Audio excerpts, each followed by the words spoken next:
Why do people care so much about which collar their job is? Because of classism. The history of the work collars is tied to the class system in the US. And if you've watched any of my other videos, you know what the class system's tied to in America. The blue collar versus white collar distinction became popular in the US in the 1930s, but it actually dates back to monarchs and nobility. Fashion has long been used to symbolize status, power, wealth.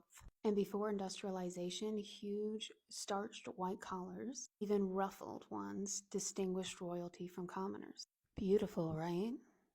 These garments signaled wealth and the no need for physical labor. So, as a new middle class of merchants emerged, they also wanted to symbolize their status and distinguish themselves as middle class and not manual labor. They wanted their clothes to also appear refined and wealthy, and one of those things was to don white collars. The white collar became a symbol of middle and upper class respectability, distinguishing the wearers from people who had to do manual labor.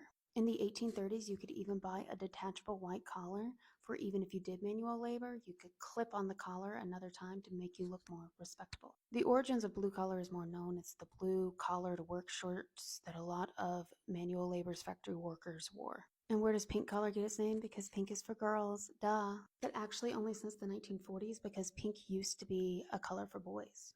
It was supposed to symbolize strength. But since the 40s, no, it's for the girls. Have I told y'all before that everything is made up?